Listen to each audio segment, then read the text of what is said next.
चलिए बच्चों, तो आज हम एक बहुत ही मज़ेदार पाठ पढ़ेंगे जिसका नाम है पाठ 8 मधु की ज़िद। तो इस पाठ में बच्चों जो हम पढ़ेंगे, इस तरह की ज़िद शायद आप लोग भी करते होंगे, और अगर आप लोग करते होंगे तो आ, हो सकता है इस कहानी को पढ़ने के बाद आप फिर कभी ज़िद ना करें। ठीक है, चलिए। तो सबसे पहले सभी बच्चे ज्ञान सागर की बुक निकालेंगे।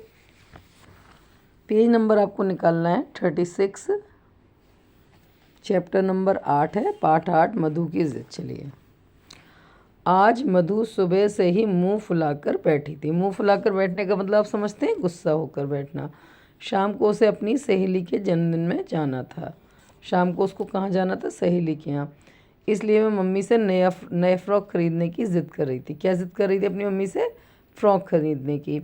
वैसे तो मधु की मम्मी उसे फ़्रॉक दिला सकती थी, पर अब वे बात बात पर ज़िद करने की मधु की आदत को बढ़ावा नहीं देना चाहती थी। मतलब दिलवा तो सकती थी, ऐसा नहीं था कि उनको कोई पैसे की प्रॉब्लम थी या कुछ, लेकिन वो चाहती थी कि मधु जिस तरीके से ज़िद करती है हर बार नई फ़्रॉक के लिए, तो वो उसको बढ़ावा नहीं देना चाहती थी। इसलिए उन्होंने उसको फ़्रॉक दिलवाने से मना कर दिया।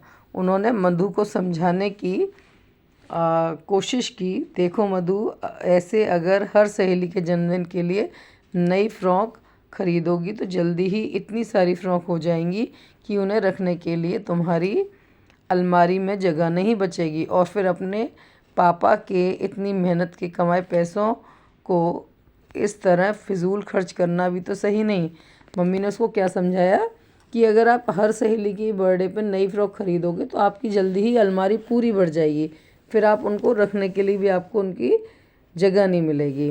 और दूसरी बात, आप हर सहेली के बर्थडे पर नई फ़्रॉक ख़रीदते हो और फिर वो छोटी हो जाएंगी तो आपके पापा के पैसे भी वेस्ट होंगे। मधु ने मम्मी की किसी भी बात पर ध्यान नहीं दिया। वह बोली मुझे कुछ नहीं पता मम्मी, मुझे नई फ़्रॉक चाहिए बस। उसने क्या कहा कि मुझे कोई मतलब नहीं है किसी भी बात से, बस मुझे तो नई फ़्रॉक चाहिए, वरना मैं खाना भी नहीं खाऊंगी। मम्मी ने मधु की ज़िद को नज़रअंदाज किया और अपने काम में लग गई। नज़रअंदाज मतलब अवॉइड किया, इग्नोर किया। वो गुस्सा बैठी थी, बैठी रहे, और वो अपना काम करती रहीं। और रोकर उनका मधु ज़ोर ज़ोर से रोकर उनका ध्यान अपनी तरफ खींचने लगी। तभी मधु की मौसी जी उनकी बेटी नम्रता वहाँ आ गए। देखिए, वो जब मम्मी अपने कामों में लग गई तो मधु जो है ज़ोर ज़ोर से रोकर अपने मतलब मम्मी का ध्यान अपनी ओर खींचना चाहती थी। ठीक है, इतने में क्या हुआ, मधु की मौसी और उनकी बेटी भी वहाँ पर आ गए। मधु चुप हो गई और नम्रता के साथ खेलने लगी। अब मधु उस अपनी मौसी की बेटी को देख के वो चुप हो गई और अपनी सहेली के साथ, अपनी बहन के साथ खेलने लगी। मधु ने ध्यान दिया कि नम्रता ने वही फ्रॉक पहनी है जिसे पहनकर वह पिछली बार उनके घर आई थी। अब क्या ध्यान दिया मधु ने कि अरे नम्रता तो वही फ्रॉक पहनी है जो पिछली बार ही पहन कर आई थी। मधु को अजीब लगा, क्योंकि वह स्वयं तो एक बार जिन कपड़ों को पहनकर कहीं चली जाती है उन्हें पहनकर दोबारा नहीं जाती।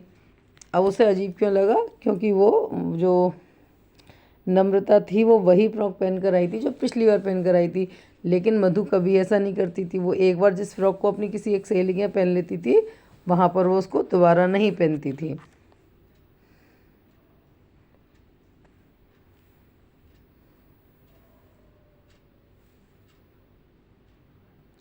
चाहे मम्मी कितना भी समझाएं।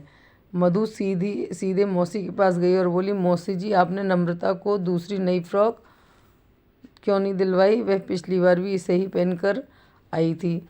अब उसने मधु पे रहा नहीं गया, वो अपनी मौसी के पास जाकर शिकायत करती है कि आपने मौसी इसको नई फ्रॉक क्यों नहीं दिलवाई, ये तो पिछली बार भी यही फ्रॉक पहन कर आई थी।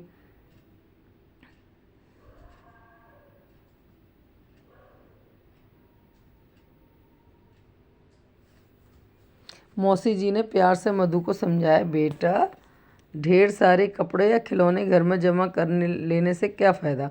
मौसी ने क्या समझाया कि बहुत सारा सामान अगर आप अपने घर में ख़रीद के रखते हो तो उससे फ़ायदा क्या है। ये चीज़ें बस उतनी ही लेनी चाहिए जितनी ज़रूरत हो।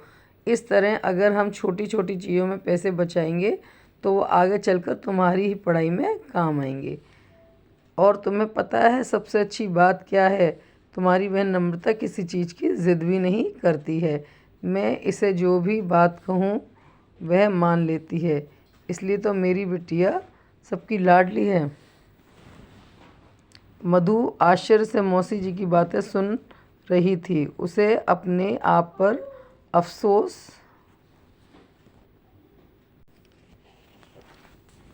होने लगा कि वह बिना बात के ज़िद करके अपनी मम्मी को कितना परेशान करती है। उनके कितने सारे पैसे केवल अपनी ज़िद के लिए खर्च करवा देती है। परंतु मधु को अपनी भूल का एहसास हो गया। उसे लगा रहा था कि काश मेरी मम्मी भी मेरे बारे में इस तरह बात कर पाती। उसने अब नम्रता की तरह ज़िद ना करने वाली अच्छी लड़की बनने का फ़ैसला कर लिया। इसका मॉरल क्या है कहानी का? हमें ज़िद नहीं करनी चाहिए, अपने माता पिता की बात माननी चाहिए। तो बच्चे देखिए, शब्दार्थ और प्रश्नोत्तर तो हम कॉपी में करेंगे। एक बार हम सही विकल्प देख लेते हैं। मुंह फुलाकर कौन बैठी थी? नम्रता, मधु या फिर मौसी जी? कौन फुलाकर बैठी थी मुंह? मधु। उसके बाद मधु क्या लेने की ज़िद कर रही थी? नई फ्रॉक, खिलौने या फिर गुड़िया? तो सही उत्तर क्या है? नई फ्रॉक। मधु के घर कौन आया? मौसी, नम्रता या दोनों? केवल कौन आया था? मौसी, नम्रता या दोनों? तो इसका सही उत्तर है दोनों। मौसी भी आई थी और नम्रता भी आई थी। ज़िद कौन करता था? नम्रता, मधु या दोनों? इसका सही उत्तर क्या है? मधु। अफसोस किसे हुआ? नम्रता को, मधु को या दोनों को? इसका भी सही उत्तर क्या है? मधु को। अब किसने किससे कहा? अपने पापा की इतनी मेहनत से कमाए पैसों को इस तरह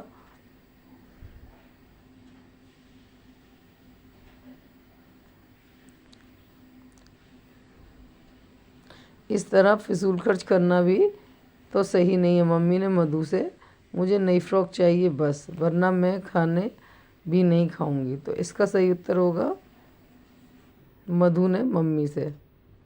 ठीक है। नम्रता किसी भी चीज़ के लिए ज़िद नहीं करती थी। नम्रता किसी भी चीज़ के लिए ज़िद नहीं करती थी। मौसी ने मधु से या मम्मी ने मधु से? तो इसका सही उत्तर है मौसी ने मधु से। उसके बाद बच्चों प्रश्नोत्तर करने हैं, वो मैं अभी आपको कॉपी में कराती हूँ। तो बच्चे देखिए, यह है मधु की ज़िद के शब्दार्थ और प्रश्नोत्तर।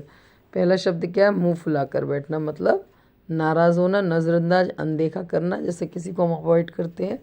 लाडली का अर्थ होता है प्यारी या प्रिय। अफसोस का अर्थ होगा बच्चों पछतावा। फिजूल खर्च मतलब व्यर्थ। फ़ायदे का अर्थ होता है लाभ। आश्चर्य का अर्थ अचरज। और फैसला का निर्णय। अब आते हैं बच्चों प्रश्नोत्तर। मधु क्या ज़िद कर रही थी? क्या ज़िद कर रही थी मधु? एक नई फ्रॉक की। तो मधु नई फ्रॉक खरीदने की ज़िद कर रही थी। मम्मी ने उसे क्या समझाया? मम्मी ने मधु को समझाया कि पापा की मेहनत से कमाए पैसों को फिजूल खर्च करना सही नहीं है। ठीक है। मधु को कौन सी बुरी आदत थी? मधु को ज़िद करने की बुरी आदत थी। ठीक है। अब आता है प्रश्न 4। मौसी जी ने नम्रता के बारे में क्या कहा? मौसी जी ने नम्रता के बारे में कहा कि वह कभी किसी चीज़ के लिए ज़िद नहीं करती। मौसी ने नम्रता के बारे में क्या कहा? कि हमारी नम्रता कभी भी किसी चीज़ के लिए वो ज़िद नहीं करती है। मधु को किस बात का अफसोस हुआ और उसने क्या फ़ैसला किया? मधु को अपनी ज़िद करने की आदत पर अफसोस हुआ। उसने नम्रता की तरह ज़िद न करने वाली अच्छी लड़की बनने का फ़ैसला किया। तो बच्चों, सभी बच्चों को ये कार्य जो है अपनी ज्ञान सागर की कॉपी में उतारना है और फिर याद करना है और फिर आपको इसकी 3 मिनट में प्रैक्टिस करनी है। धन्यवाद।